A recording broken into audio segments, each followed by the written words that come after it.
And it is time, after a long time coming, 12 months We of turned coming. a year old. We have actually hit our 1 year mark. You are listening to the Reel Pundits Podcast after being 1 year old. Happy And birthday. How far have we gotten?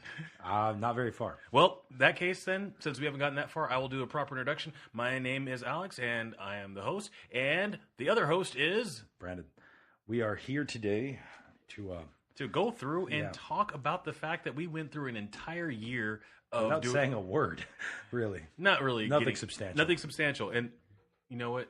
This show will be the one that actually changes it.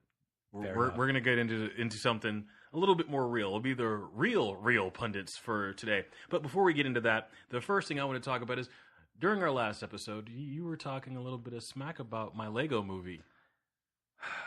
Yeah. Yep, yeah. I know. Review it. Go ahead. Tell me how it was. First things first, family film. Like 100% family, and is with where it left off at. You're still dealing with that kid, a little bit older, and this is more about brother and sister relationships than father-son relationships. And they make it make sense.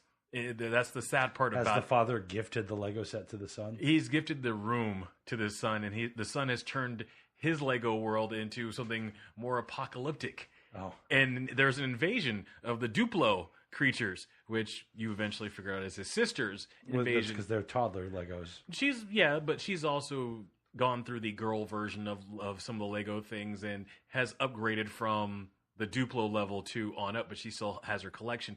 And there's this almost mini war going on, but then you get a chance to step back and look at the human side ramifications of this movie. I thought it was a really cute movie. Now, of course, I think I was the third oldest person in the room, and the other two were two parents with their kids.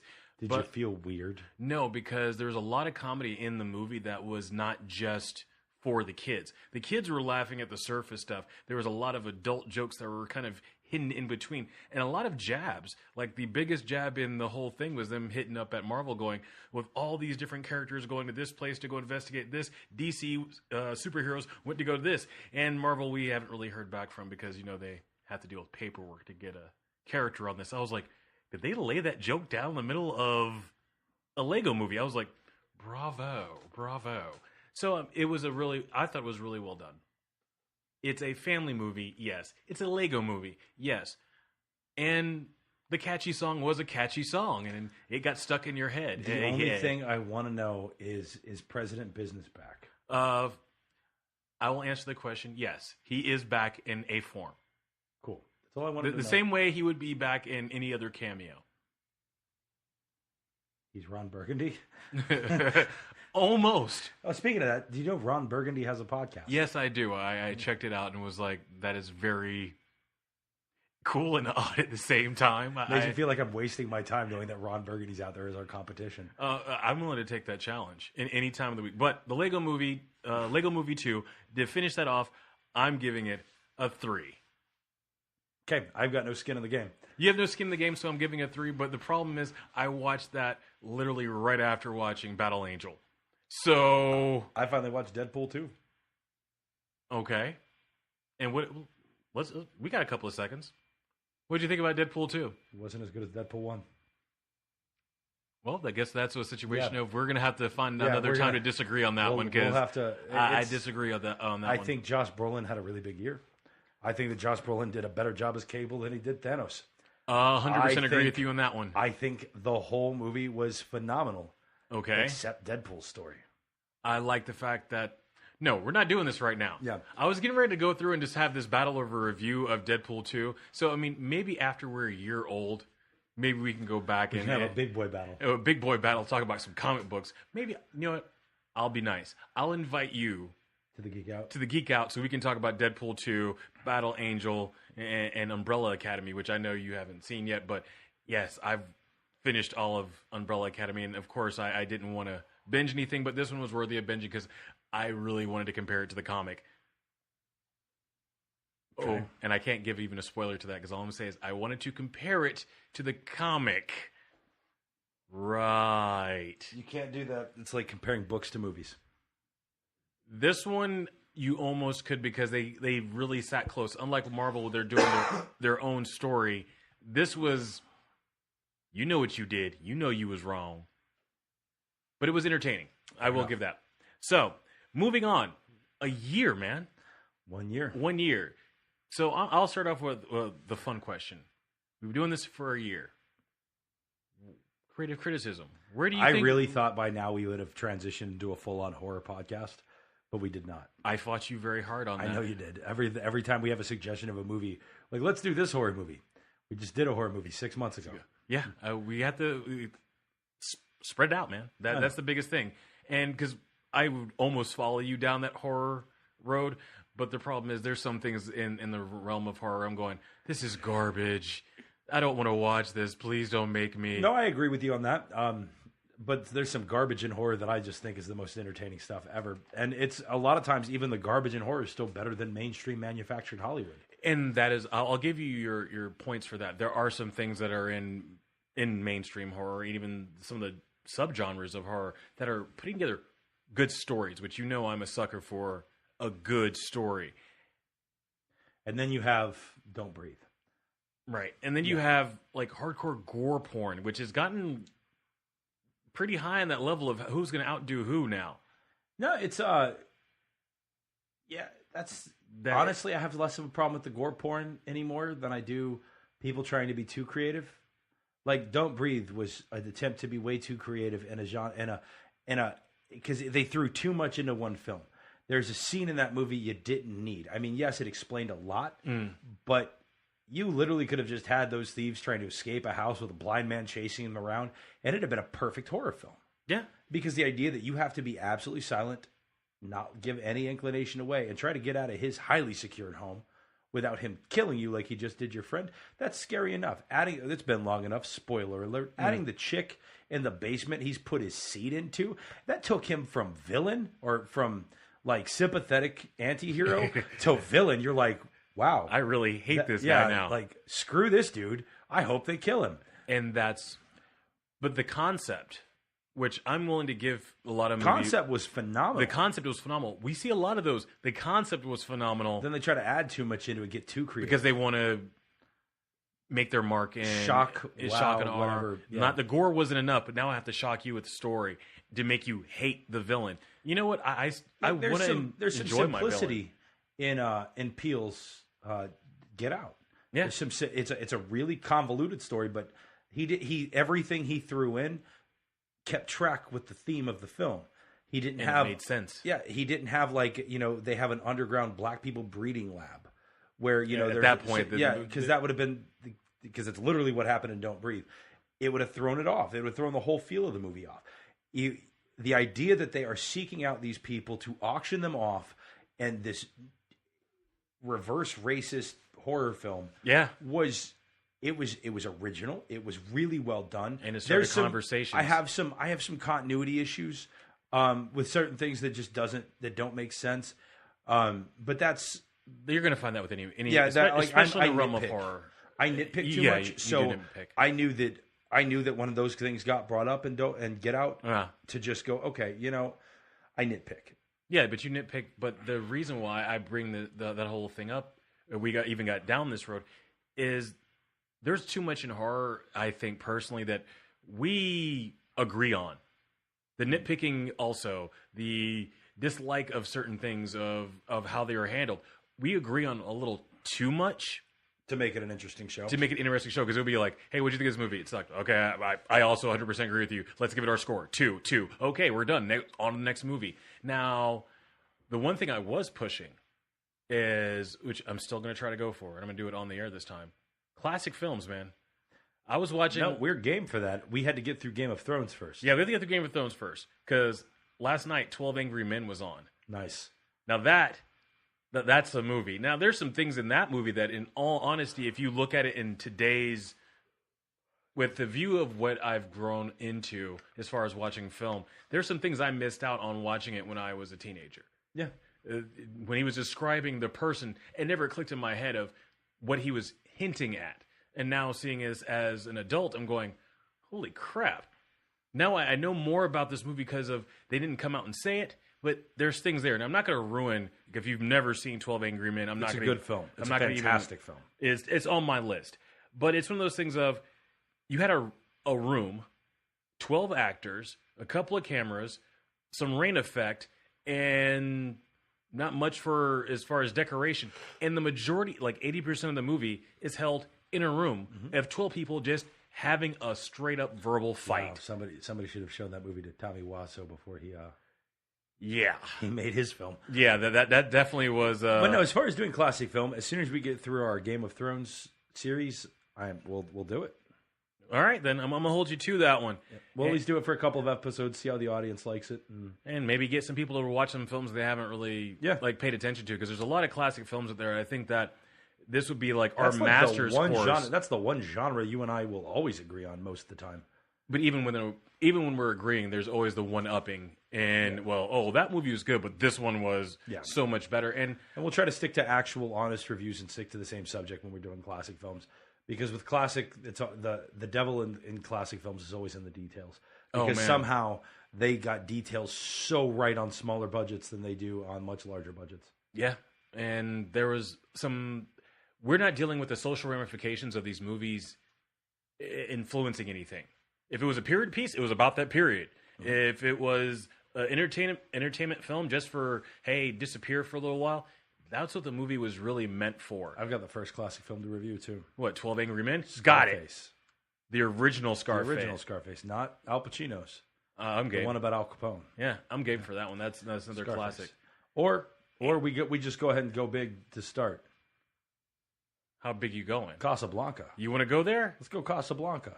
Man, I'm willing to bet that our handful of listeners, I mean, I know one of them has seen. I'm sure there's a percentage of them that have. Our guy in Spain, I don't know, maybe he has or has not. Or maybe a girl in Spain, I don't know. I'm up there assuming it's a guy. Person in Spain. Who are you? Hit us up at mailbag@thereelpundits.com.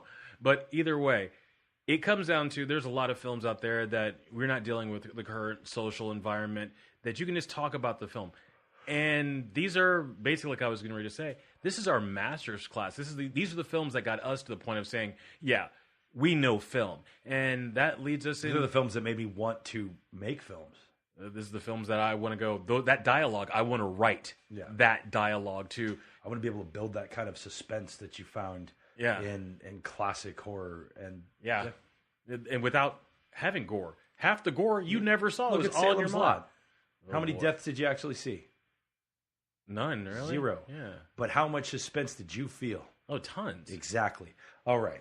So that's the future. We're still working on the YouTube thing. We're working a couple angles on it. Technical difficulties. Yeah, this is a little bit of a bigger challenge with the gear that we currently have, and we're trying to do it in a certain way so that we can still put out our podcast and our video at the same time. So to keep that up, we're going to continue working on it. We're going to hammer it out, and one day, magically, we'll be just two heads sitting on a screen, and you'll be going, that's what those guys look like. We have to make sure there's a green screen behind us, and we're wearing green turtlenecks, so it will be just two floating heads. Two floating heads? Okay. We'll have to work on that green on green on green. Yeah. It kind of goes against my orange thing, man, but I'll make it work. You're not wearing orange right now. Yeah, I know, but that's a totally different story. Anyways, bringing this one thing up. I recently went to the Twitterverse, and a certain situation has come up within the world of film. This is kind of where I'm going to as far as when talking about the classic film. In some of these classic films, when these movies came out, they were the entertainment. They were the escapism. That was your way out for 2 hours. And also your news, because, I mean, at a certain time period, you got your news, your funnies, and a movie. So it was a full event. That's what going to the movies was, and it still is for me. It's an event you go to, and it's an event you can go to weekly if you actually need to. But there is a movie coming out, and let's get everybody caught up on exactly what I'm talking about here. There is a movie coming out called Captain Marvel. We've briefly talked about it on the show. Now, the actress that is leading as Captain Marvel, Brie Larson, has made quite a few statements about critics, males, and I have to say it is against white guys. Actually, not even they hate us. They hate you. But the problem that I come up with, and as a comic book person, as the lead on the Geek Out, this really hit home for me because I know who Carol Danvers is, which is who Captain Marvel's her government name is. I know who Carol Danvers is. She's not jump start into Captain Marvel. She was, if you're going to go backwards, Miss Marvel, which she had an entire run with that as an Avenger. You want to jump back even further when her first stint as an Avenger is Warbird. So I'm giving you a little bit of history on the reason why. Technically, Captain Marvel's not a Marvel product. We can get into that. Captain Marvel is a DC product. That pronunciation is all Copyright infringement. We're getting beyond that. I hope DC sues. They won't. This is a battle that's already happened. It was solved. But the concept comes down to it is, with everything that Brie Larson is actually going through and saying, it made me ask a question in my head, and I shared it with Twitter, and I only got one person really to respond to it. Yeah, I have tons of followers on Twitter. So you have 300 something followers, but only one person engages. Exactly, at a time. At a time per thing that I talk about. So you gotta get like me more. Post something that gets people in an uproar. I'm not trying to build uproar. I'm trying to make people think. But here's my question that I put up with today: are male film critics, are there any of them that are out there that are going to go watch the Captain Marvel movie? Are they nervous about giving an honest review of the movie? Now, me being a comic book fan, I'm going to judge this movie not based on a woman or even Brie Larson or even as a white woman. I really don't care on that point. I'm looking for is the honor of one of my favorite characters as Warbird. Is she going to be held to the same standard that we got for Iron Man, that we got for Thor? As you see, I kind of jumped over Incredible Hulk because there were some issues there. But I want that same got pooped on. I want the same level of respect that I got with Blade. And of course, that's my big cheer of saying everyone's like, "Oh, the first black comic book hero to go to movies." People stop forgetting about Blade. Wesley Snipes may not have a whole lot of things that he was not the first. Meteor Man. Check your dates, bruh. Meteor Man came out first. Go ahead, pull it up. Oh, okay. Right you know what? You pull up Blade, I'm going to pull up Meteor Man. You're interrupting my whole run here, but I'm down. I'm down. I will have no problem. And anybody that says Meteor Man wasn't a superhero didn't watch Meteor Man. Yeah, I'm not going to put it on the same level as everything else. Oh, because it wasn't a Marvel production, but it was still. Or Blank Man. Ooh, see, I don't consider... All right, when I say comic book to movie, I'm talking about you actually had a run as a comic book. So what date did you get as far as your boy? It didn't. Hold on. Okay, I'll wait for you because, see, I'm not going to give my date up until you give yours up because I want to see how wrong I am. I really think that you know I don't get into these fact check situations without knowing I'm right. You might be wrong one day. Very rarely. I won't challenge you to anything if I know I'm wrong. Oh, okay. Or if I have a doubt. I think yours is going to be a huge doubt. Well, you know what? You shut my mouth. It's 1993, buddy. 93 to 98. Yeah. Blade, I'm sorry. 5 years beforehand. But how many comics, how many books, if we're going to get into this, how many books does Meteor Man have? That I don't know. Yeah, see, that's the reason I don't count them. That there's a method to my madness. We're talking about superheroes, though. We're not talking about comic book to superhero. You can be a superhero without having been in a comic. Just because that was so in that case, we're going to sit there and add in the last action hero in that same situation? I mean, technically, you can add Contra. You can add The Predator. You can add any other super action films. Predator. Predator is the hero. Yeah, I know, but I'm talking about the fact that there are books on that. Dark Horse. Well, now, them. No, they weren't in the 80s. Not in the 80s, but when that movie came out, it was just a movie. Yeah, but then after that, it became comics. Right. We're getting way off the topic. My whole point was that I'm trying to get to because you just wanted to sit there and shoot down my whole Blade thing. Yep. First of the Marvel. There you go. All right. My whole concept comes out is all jokes aside. And I think Steel was also before Blade. I don't count Steel. There's a lot of reason. Shaq, he's obsessed with Superman, so I'm just going to let that one go. Yeah. The main joke, not main joke, the main thing that I'm trying to get at is we live in a current world where in film, you have to worry about responding to things based off of whether or not this is going to hit some political thing. If you just don't like the movie and it doesn't resonate with you, you're a sexist. Or you're racist, or you're bigoted, or there's like so many different things that I've seen being thrown out there just on people giving an opinion. Now, sometimes some people's opinions are very outlandish. Those people are going to go see Captain Marvel, though. Here's the okay. I'm gonna interrupt here, and I'm gonna go on a tirade. Everybody, did you miss my tirade? You got a week off from it. Well, that was the end of the whole show going that direction. Go for it, man.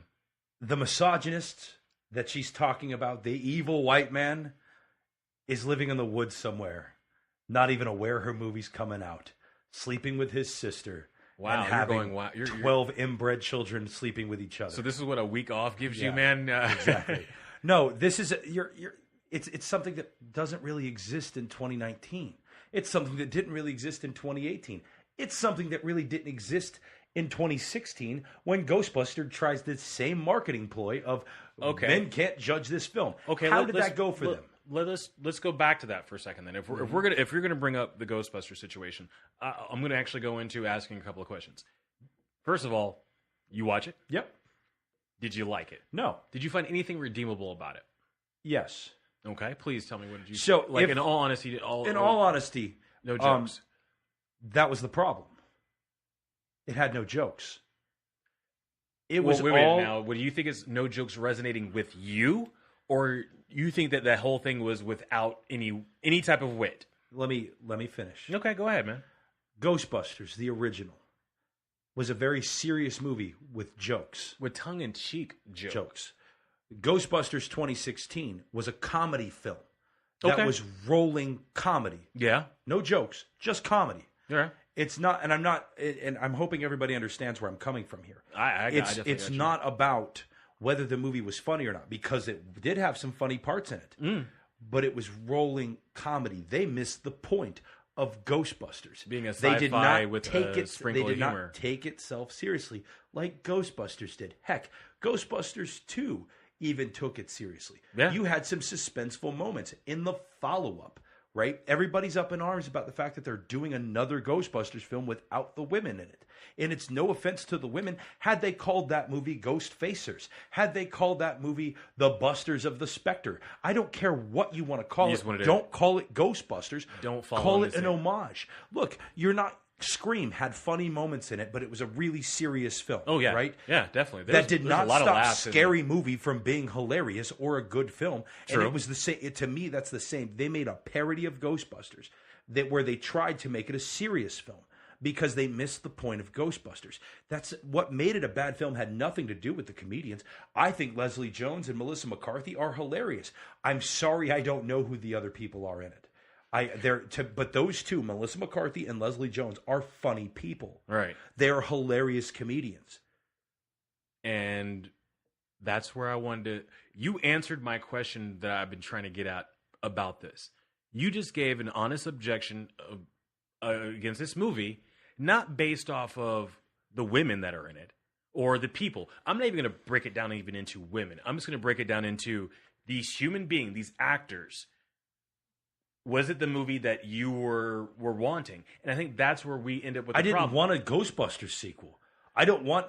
That's the thing. They're making movies out of nostalgia that people aren't asking for. The only thing they did do with Ghostbusters 2016 is make Ghostbusters fans want a real Ghostbusters film. And they're getting it. Yeah. This sequel coming up is a sequel that fans asked for an apology for what they just watched. And what's wrong with that apology? Because I know you have issues with the whole... This being an apology film up until the point that I explained that the... Oh, yeah. No, see, I had a problem with it. The idea of we just went through this and now you're going to pander to the other audience thinking you lost them for a different reason. Because I did not realize where this was coming from. My thought was like, oh, they're going to make it with an all-male cast as a passing of the torch thing and do the same thing that they just did and miss the point. But now that I know it's being written by the son of the writer and director of the original, I'm like, okay, he's going to want to stick to his father's source material. I hope. I really do think that it is, but that's another time for that. Let me explain something to Brie Larson, right? That's who's playing Miss Captain Marvel. You're I'm gonna dress. Wow, her. You've just like all the work that I've done to sit there and like, hey, let's just kind of take this thing in a different way. You're like, hey, I'm taking it back. Go ahead, man. I want Brie Larson to do me a favor. I want her to walk into the nearest comic book store from where she is. Okay. I want her to blindfold herself while holding a rock. Okay, where are you going? I want her to throw that rock. Okay, she's throwing the rock. Take off the blindfold. See if you hit a white guy. Because most people in comic book fans, I'm not saying that people of color, and I'm not saying that women don't like comic books, but fat, lonely neckbeards, which are usually white men, are the people that are populating most comic book stores. Which, wouldn't that be where she would be getting majority of her money if she actually kept her mouth shut? Correct. You are alienating part of your fan base. Now, there are the percentage of those neckbeards that will go see it because the cute, nerdy girl wants to go see it and they think it's going to get them to touch their naughty bits, because I know plenty of nerds like that. Well, I'm glad you're keeping it still PG, so continue on, man. Let go for it. But the bulk of the fan base that goes and sees Marvel films are comic book fans. I'm not saying that people of color and with female comic book fans don't exist, but historically they have been a lot of us. They have been lonely, fat, smelly. Wow, you were just like knocking I'm down sorry.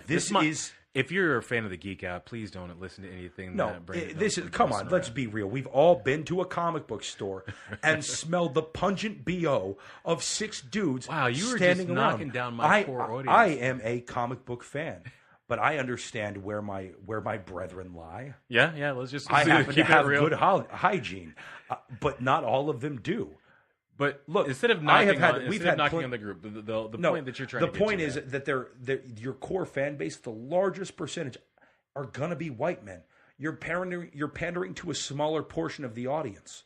Now, do you think that if she started off just saying, hey, it was great being Captain Marvel, I kicked butt, took names, I am Captain Marvel, the new version of it, you can find this comic, blah, blah, blah, we're basing it off of that, I love being Captain Marvel, can't wait for you guys to see it, and kind of left it the way, Tony, like, if she came, my point is, like, if she didn't go with the direction she was going with, do you think this movie would have no problems, people would see it and just respond to it as ever they see it? No, I think she needed to come at it differently, but she needed to come at it not like that. See, that's to Robert Downey Jr. response.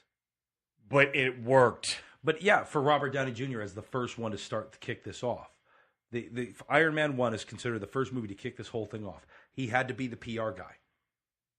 And most people had their doubts about Robert Downey Jr. because, well, he had just come off a really bad just run of life. Yeah, but which mirrored perfectly, though, for Tony Stark.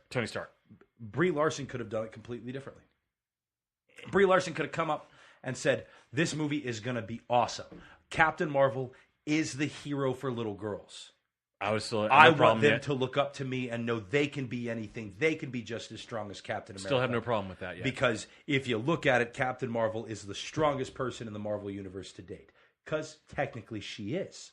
Except for Thor, Thanos, and Hulk. But she still could have... And Doom. No, the Marvel Cinematic Universe. Oh, sorry. Doom doesn't exist there. That's why that's not yet.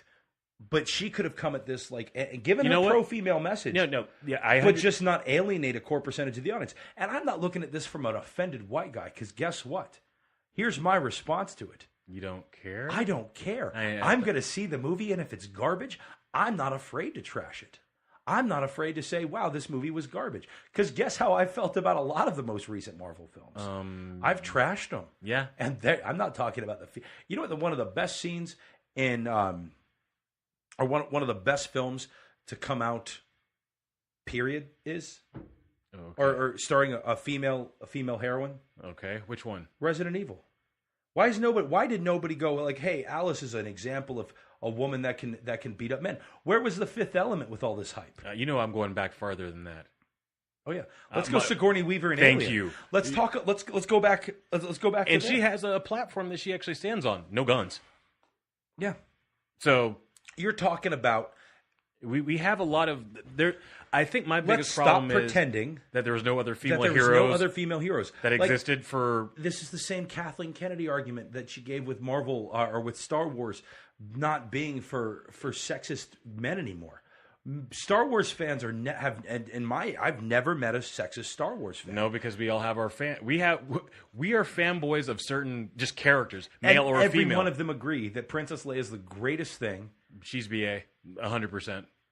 That Princess Leia, who, if you watched A New Hope, Kathleen Kennedy, you would have known that her opening line to the rest of the team that she's going to be with forever and ever.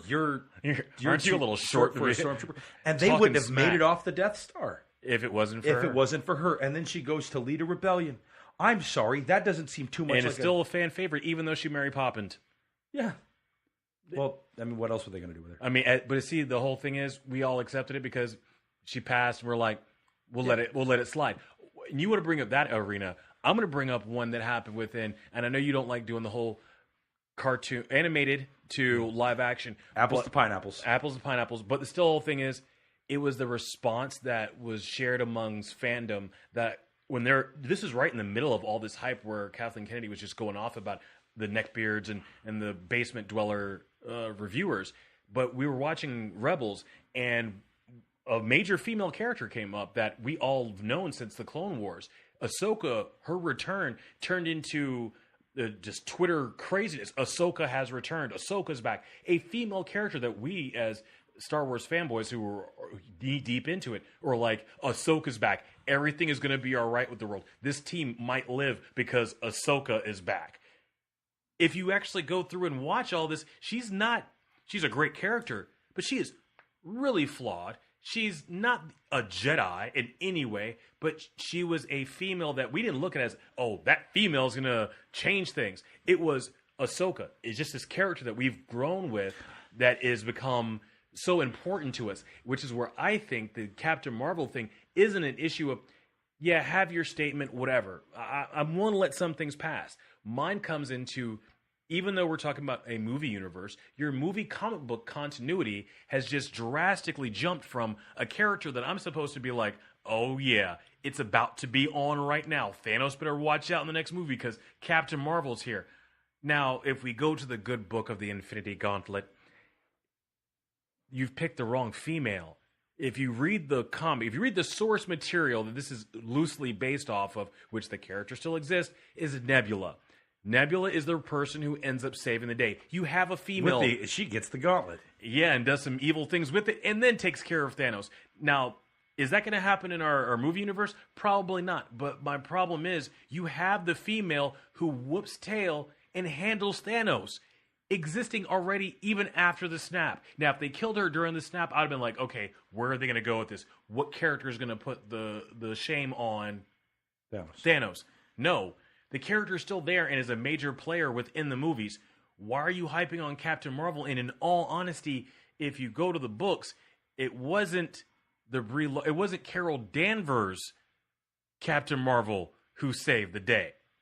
Now, I understand you want to change some things to hype current situations, the way women are being viewed in film. I understand that.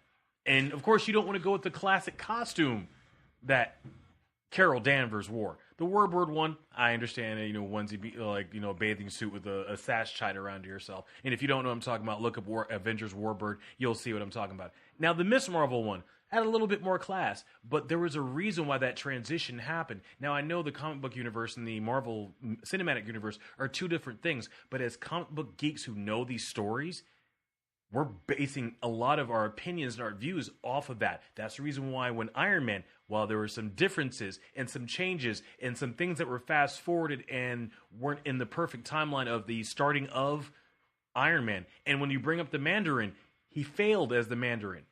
But you brought him up anyways. You gave us, I want to say the fan service. These are part of this, integral to their stories. You got something for me. What you got? Sorry, I got started on my tirade. Okay. Did not market it as, look at this strong female character, not for men. It was Wonder Woman, man. Yeah. What do you expect? They went, this is Wonder Woman. This is our movie. That's all they had to do. And you know where they failed on that? The only thing, this is almost turned into a geek out moment for me. They did not fail in that movie. They failed on ending that movie because they randomly went, spin the wheel of villains. How's it going to end? Turn, tell us a lesson we should learn. Okay, we pick Ares. Okay, that's who we're fighting. We're just going to randomly shove in a villain from her pantheon to go, here you're fighting this person. But men, women, children, everybody. There was no question on that. Went and saw that film because it was a superhero film. It was Wonder Woman. People dig superheroes. And Gal Gadot did great as Wonder Woman. Right.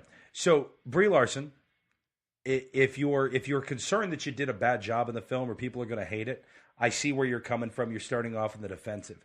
But unfortunately for critics, which I know this isn't for the critics, but you're already making me feel like maybe you did a bad job or maybe you made a crap film.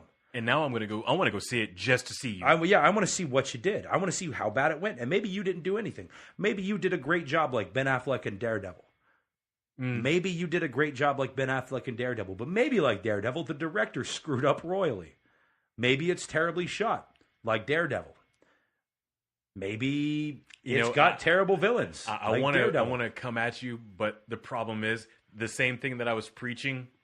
I can't counter preach on Daredevil because was it close to the comic source? Yeah, it was dead on to the of that time period comic book source. The only problem is they didn't give me the rest of the story. They failed on Elektra, but we're not going to get into that. They failed on Elektra, but that had nothing to do with wait a minute. Elektra was a female character, right? Yeah. But they failed on her. They failed on her. But then they did her own follow-up movie and failed more, but not because of Elektra. No, gosh, no. Because Elektra's amazing. Elektra's amazing, and they literally picked up all of her first-run villains and did a really good job representing them. The problem was they didn't have any follow-through on that. Yeah. They did not know where they follow-up, and it was the film itself. It was chaotic. But talking about follow-up, I have to bring up one thing, because I think this is where my other issue comes in. If they would have repaired this for the whole Captain Marvel thing, I would have seen it differently. Wonder Woman got introduced, took names. Well, one name. She whooped up on Doomsday, but the way it was done, you were like, "Oh, she showed up.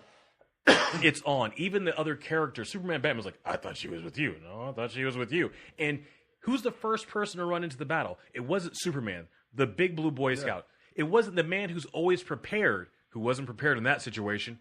Batman wasn't the first one to jump into combat. It was Wonder Woman. Doomsday showed up, and it wasn't put on a big production of like, look at this woman running into combat first. No, it was like, oh, something to fight. Yeah, because I'm going to go handle that. Because DC, for once, got something right. You don't have to scream, cry, and hoist a flag to get your point across. Sometimes you just do it. Like Nike said in the 90s or beforehand. Yeah. Just do it with a swoosh. And to me, that showed huge female power because the two guys are sitting there going, But nobody cared she was a female. No, nobody went like, why would you put a woman there up next to Superman? And they kept her uniform pretty much dead on to a modernized version of... Nobody... Here's the thing. In 2019, nobody cares. I know that everybody's trying to feel special because that's the theme of 2019 and 2018 is everybody's a special snowflake. Everybody. Okay. But nobody cares if your character's a woman or a man. Nobody cares if it's transgender. Nobody cares if it's gay or straight. Because this is 2019, and we all know women. We all know gays and lesbians. We all know transgender people. We experience it every day. We get along with them. Nobody hates them. I mean, I'm sure there are some people out there. But those are the people that are not going to go see a film because it stars somebody that's transgender. They're not going to go see it. So you're not going to have to worry about the criticizing your film because all they're going to do is be like, I'm not seeing that garbage because it's got a Wormans. Yeah, but my biggest problem is because of this, we've adjusted something that I hold dear. The story you're going through and trying to tell, no matter what, in the end of the day, you're telling the hero's journey. Mm-hmm. And yes, a lot of these origin superhero films are all the same thing. But if you look at even in the comic books, even in novels, it's all the same thing. It's all the same. It's the hero's journey, no matter what. Now that's the joke of falling into a fat of radioactive waste. That's the joke of being bitten by a radioactive spider. You have the normal kid. Accident happens. Super. You have the or Shazam. Oh yeah, or Shazam. But the point that I'm trying to make is we, as an audience, even if it's only the four of our major listeners, I think we need to take as critics, as fans of film goers. You don't have to be a huge cinephile. Just sit there and go, can you go through and enjoy the experience? Whether you Redbox it, wait for it to come on streaming, HBO, whatever the case that you watch a film at. I think it's time to stop making these films about entertainment. There's enough stuff going on in the real world. Yeah. Let's take a moment, sit back, and enjoy the escapism of these movies. And once you start adding your political agenda onto it, to me, it taints it because now people aren't talking about, oh, I hope this character shows up in Captain Marvel. We've stopped speculating on that. We've stopped talking about... Now we're talking about... We're strictly talking about... What she said. What Brie Larson has said. I'm not saying that she does not have the right to say what she said, as she's saying. Yes, you have a strong view. There's some things that I feel a strong view about. But first, Let me get to my Does she have a film. strong view, or did somebody advise her to pander to an audience? We don't know this. Exactly. We honestly But don't that's know the- this. the- We here's can't the sit there thing. and speak on that. Everybody has developed this strong view over the last couple of years. It seems that everybody in Hollywood has developed the same strong view, except for a small few. But has it developed the same view of men hate women, white men are bad, well, that's all kind men of are true. terrible. Oh, okay, that's also true. I mean, yeah, look, Alex, I'm sorry I oppress you. I know, it's all right, man. That's the reason why I was taking back the show Yeah, well, you did take it back. for 1 week. So the whole concept You're still leading this. But my problem is, and all jokes aside, we as an audience, we should expect better from not only, if we're going to play this game of being involved in these stars, these actors' lives, we should expect better from them.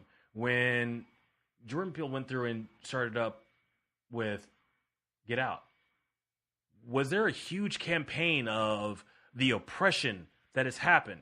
No. The film like- came out and let the film speak for itself. Yeah, exactly. Let How your many- art do the talking. Thank you. And everyone's like, oh, separate the art from the artist. No.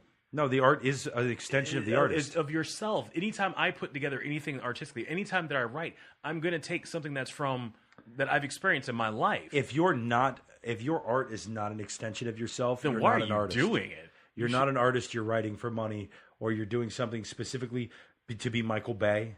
But even then, like he's got some artistic integrity in some of his films. Yeah, and He shoots a beautiful film, and the man loves explosions. And so, but I mean, if I see an explosion on another film, there is the Michael Bay-o-meter that I'm actually using going, On a scale of 1 to Michael Bay, how good was that pyrotechnics? And so my whole thing is, Most of the time, it's just WCW Nitro. yeah, that's bad. But the whole thing comes down to is, at the end of the day, remember everyone, this isn't an art. This isn't real life. A movie is just an entertainment point. B, the people that are talking about it, rather they're bashing on the film and loving the film, or making their chance to use their political agenda to comment about the film. It's all one person's opinion. Actually, I have something to add to this before we close it out. You're going to add your own personal agenda to this? I am. Oh, I am. This is your the same agenda? example. No, what you just said All right, go about ahead, man. people talking, Yeah. right, and versus doing, right? Everybody, and if you've been paying attention to wrestling at all, the women's revolution is going on, or whatever. Yeah, it with the is. man. The girl who calls herself the man. Yeah. That's not even what I'm talking about. Girl, the woman. But WWE is putting a higher emphasis on women's wrestling. yeah. They're letting the main event things. You're seeing really quality matches and less catty storylines in WWE. So no more bra and panties matches? Yeah, those have been done for about 15 years. That's the joke, man. But let's think about something for a second. All right. Is WWE the only wrestling company out there? No. No. Do you want to know something really cool about it? So for about a decade, there's been this crappy company called TNA that used to be really good. It doesn't stand for what you think TNA stands Especially for. where I was It stands trying to for take the Total conversation. Nonstop Action. Okay. Right? They have a Knockouts division. That's their women's division. They've been putting on quality matches with less catty storylines for about a decade. Mm-hmm. Ring of Honor, right? Basically, at this point, the number 2 wrestling promotion in the United States, right? St. Clair Broadcasting posts, you have them streaming on Axis and the Fight app. But Ring of Honor has Women of Honor, quality wrestling matches with less catty storylines. Real is on and home. And none of them, neither one of those toted around like, look what we're doing. None of them are holding up a sign going, we're being good to women. They're just doing it. They're letting the women wrestle. So why is it a big deal for WWE to finally be on board with it? And when they're the front runners and pioneers of it, when there are 2 other companies that have been doing it forever. And you go over to Japan, watch some of those matches over there. It's phenomenal. So what you're saying is, and this may be a shock to some of these people, women have been doing things, kicking butt and taking names for a while. Holy crap. What? Wait a minute. You mean to tell me that this isn't the first time that a woman has led something in a film? Yeah. So who is Ripley then? I don't know. Oh. No, see that, but that's That's the like a fan point. film I was watching? Like they weren't toting around when Alien came out. Look at the strong female hero. They were like, check out this Alien movie. Yeah. That's it. It's all you needed. Resident Evil came out. They're like, hey, we made an adaptation of that game you like. People were like, that's nothing like the game I like. But Alice is awesome. But the reason why that comes up into it is because the art spoke for itself. Whether you liked it or not, it was just a story. Whether it was your cup of tea or not. It was about the character, not the sex or the race or the orientation of the character. And that was 80s and 90s right there. And still, nobody cared. In fact, most hardcore dudes I know that most women would look at, or most people would look at, be like, well, those are misogynists. Those got to be women haters. They love Alien. Oh. Love Ripley. Yeah. Love Alice. Yeah. Look at, Fifth Element. The hero of the story. Yes, she had some damsel in distress moments, but it was Bruce Willis was in it, and he sometimes has that effect on movies. Yeah, but that's part of who he is. But my point is, these things existed.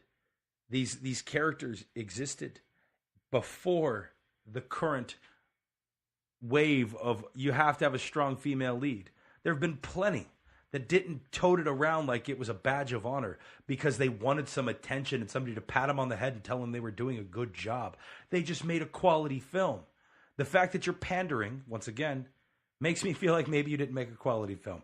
Maybe you're just not as good as Sigourney Weaver. Maybe there you go. Maybe your director's not as good as Ridley Scott is. Maybe your costume designer, just not as good as the rest of them. Hey, it happens. And sometimes okay. you make a bad film, and it's okay. And if the critics are mean to you, it's okay. Wait a minute. If they're being mean to you based on the merit of the film that you put Yes. out. Now, that crap that happened to that girl who played Rose, the girl who's in, I hate Rose, Rose, I can't remember the character's last name, on Star Wars. See, that was BS. That wasn't critics. That was trolls. Yeah. There's a difference. And I appreciate a good troll every now and again. But there's a difference between just being mean to somebody for following their dreams. But if the Captain Marvel movie isn't up to snuff, because... Well, they looked at her like she was to blame. The hardcore troll fans, they were looking at her like she was the one to blame, and it wasn't. No, but I'm holding up the entire movie as a whole. As much as I'm like fighting myself not to go watch it, I'm going to sit down and watch Captain Marvel. But I'm holding it. See, that would be the best way to teach people a lesson. If every male, white, black, doesn't matter, if every male just said, I'm not going to go see that movie. There was a part of me that almost wanted to do it because if the roles were reversed, we would be dealing with the same. Oh yeah, every woman in the country would be boycotting it. But if every man decided, you know what, you're right, it's not for men, enjoy it. Would it make as much money? I think it still would. I think it would make a ton of money. I think it would. But if you compare it to the rest of Marvel films where they didn't pander, and I think that's where the problem's coming up is. Disney's goal is to make money. They don't care about your social agenda. No. Disney does not care. No, Walt Disney, if you listen to the rumors, supported Hitler, right? That company cares about money. And Michael Bay. Oh, sorry, you said money. Money, yeah. Michael Bay cares about money too, but Disney cares about money, right? That's all Disney cares about. Yeah. They don't care if your message gets through. They don't care if they care that the message gets through if it gets one of their films the best movie award nomination. So if this Oscars. doesn't do well, what do you perceive? I perceive that Brie Larson will never do another Disney film again. Because they'll try to find a reason to blame her, or they'll try to find something to blame it on, right? And the only thing they'll be able to blame it on is the fact that she opened her mouth. It's the fact that she opened her mouth and didn't just hype the film. Correct. Is the fact that she wanted to toss an agenda, which even the fans of Black Panther threw out an agenda when Black Panther was coming out. But you didn't see Chadwick or any of the other actors in the film toting it around like it till after the film. But they weren't toting it around to begin with. If you don't like this movie, you're a racist. The fans online were. And let them do it. Let your fan base go nuts. I'm not going to sit there and say anything about that. But did they? Black Panther did not. Yeah, the actors, the people that made the film, they didn't go around pandering to that crowd and say, "Oh yeah, if you don't like this movie, you're a racist." Well, I mean, you can not like a film, and it doesn't make you a racist. I can hate Black Panther all I want. If I hated Black Panther, I could say I hate Black Panther. It was a terribly done film. They had this, and this wrong with it, right? That's not going to make me a racist. Wait a minute, though. You're talking about they had this, and this. You're talking about very specific points that you do not like about the film. And that's where I but think... people that hate black people are not going to go see a movie starring black people. That's my point. So the critics, the people that are going to criticize the film, they're not going to go see it. Right. The men that hate women heroes, they're not going to go see it. You don't even have to say anything. They're going to be like, what's that movie starring? A woman? I'm okay. I'm not going to go watch this film because I hate women. And then they're not going to use their time, their podcast, their videos, whatever, to even write about it. Right. They're not gonna mention it because they're just gonna move on. Because what are they gonna say to their audience? Well, I didn't go see it because I hate women.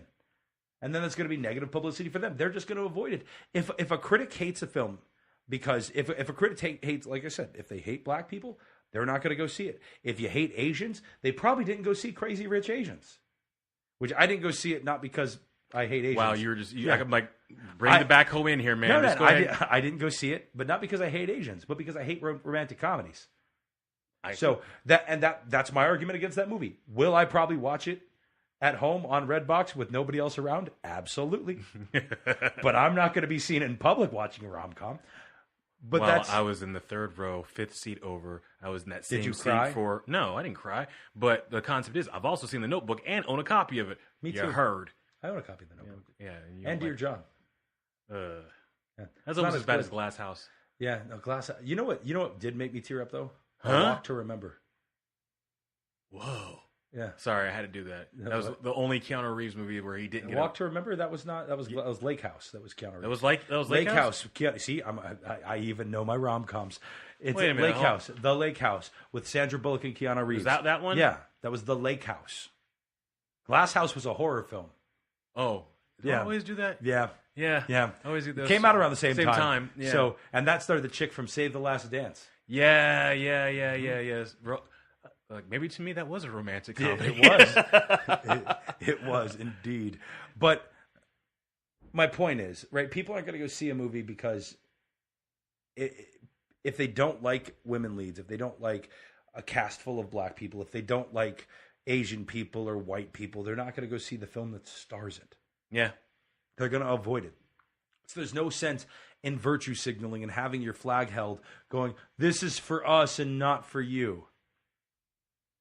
Don't alienate your audience.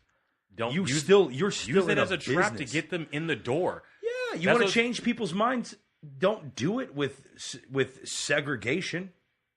Trap that entire audience that you want to sit there and basically shame. Trap them in the theater. Have them pay for your tickets, and then drop your agenda. Yeah. At that point, I've already paid my money. Now I have to fight to get it back, or sit there and go. You want at the end of the film make the statement? Sure. You want to have a thing of Brie Larson going like, "Okay, white men in the audience, screw you." Hey, you know what? I can respect that. You made me pay my money. I waited for an after credits scene, and that's what you gave me. Screw me indeed. I wouldn't even get that far. I would just say, as soon as the movie's released, before you even get in your hype train, wait till the movie's released, being like, yeah, I made that for all the women who I've been like, whoa. Yeah, there you go. Wait for opening box office weekends to get crush your the money. Numbers. Yeah, what is wrong with people? This is a business still. That's the way. That's what I'm saying. Disney cares about money, and Disney's gonna get their money. And if you do not get Disney their money, what? You're just making Disney sound like something I'm kind of. Do you think they would have made 15 Pirates of the Caribbean films if it didn't make money? Johnny Depp, where my money at? Exactly. Johnny Depp goes out to children's hospitals dressed like Jack Sparrow in 110-degree weather because the mouth says he has to. Get my money. Yeah. Johnny Depp. You better get my money. Oh man. No, this is the point though. All right, then in that case, I gotta ask this question. We deviated. We deviated, but does that mean that the mouse is gonna lay its pimp hand against the big blue genie right now? That I have to know what your thoughts of. I'm gonna have to end it at least on one good note, man. What did you think of the blue genie? Or what we're talking about, for you those who don't know, is the Aladdin live action trailer. I'll show you what I thought of it. Oh, you actually have? No. Because there's a meme that you have. I do. I have. Which one is it? The Fifth Element meme? It's exactly that meme. It's the Fifth Element meme because that was the first thing I thought of. I was just in. All right, the first time I was talking with some friends about this, and originally was like, no, he's not going to get colored blue. I'm like, man, that's not really a genie, but I can probably accept it more if he's not blue, because you need some detachment away from Robin Williams' genie. You need something to do. Oh, no. And so all of a At sudden, this point, I feel like they should have just CGI'd Robin Williams' face on him. to have this face floating on CG body. Yeah, it didn't fit. I'm sorry. Now they're gonna expect Will Smith to pay them. Better get my money. Exactly. Will Smith's gonna owe them money. No, that movie, I don't know what to think about it. I'm hoping that was just a rough first trailer.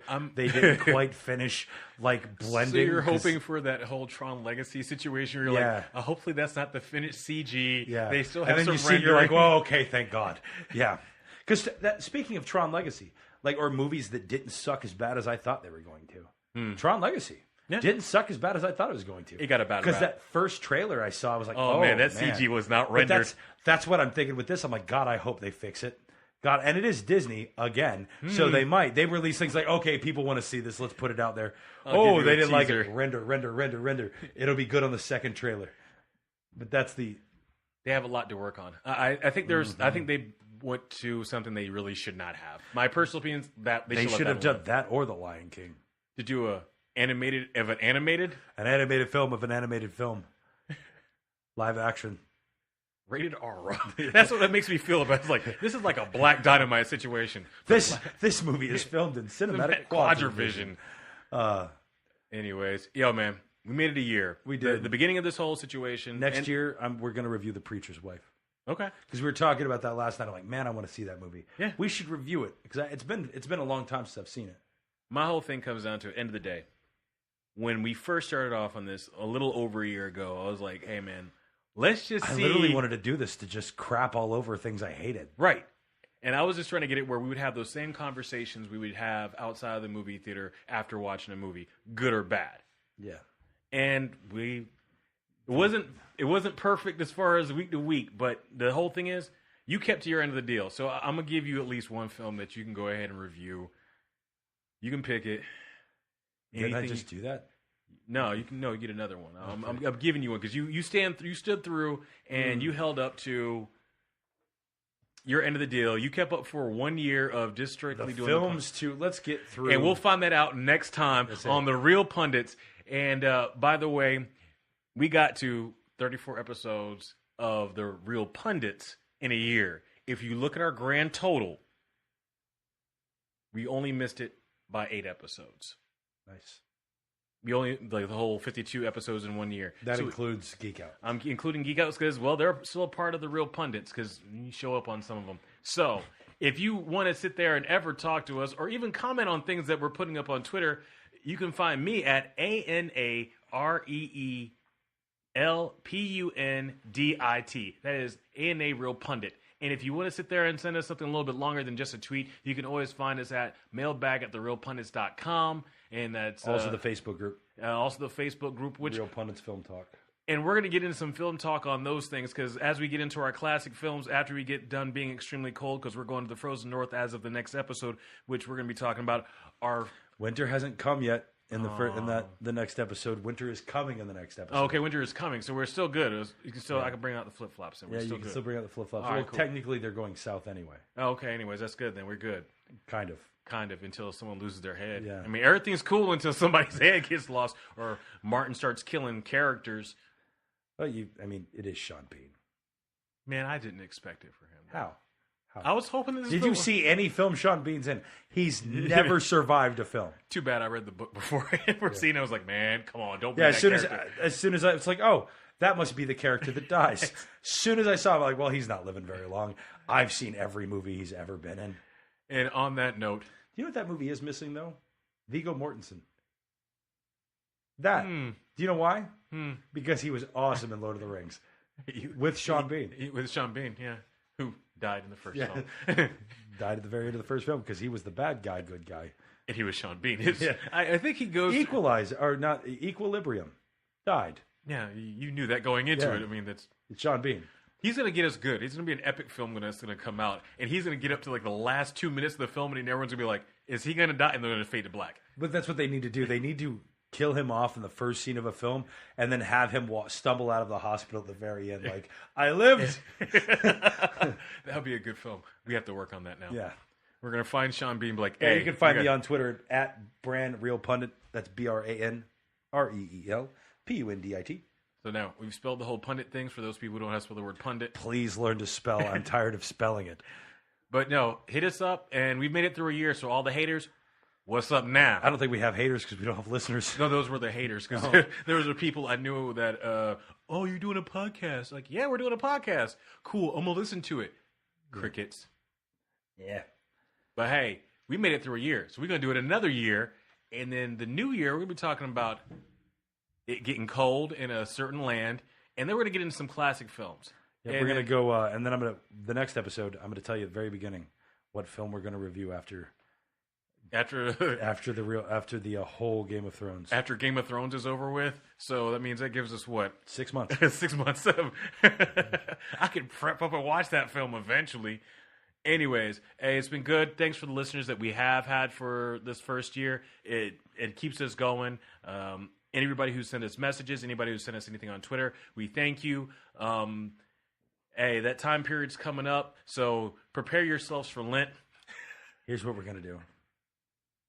Hit me. We're going to hold court. We're going to hold court again? We're going to hold court. Oh, boy. What film are we putting up there? We're not gonna put a film. Mm. We're going to put Orion films. We're going to have to watch the entirety of the old school Orion films, and then we're going to see if that, in a post-mortem judgment, if they really truly deserve the fate they got. All right, I'm down. I mean, what? That's gonna be like 6 months, 7 months from now. All right, play. Anyways, hey. No, that's not what we're reviewing. No. That's just something we're gonna do this year. We're gonna work on that this year. All right, we're done with this episode. We took it a little long, but hey, it's our freaking birthday. Let us go. Yes, happy birthday to us. Happy birthday to us. All right, people, it's been good. Bye.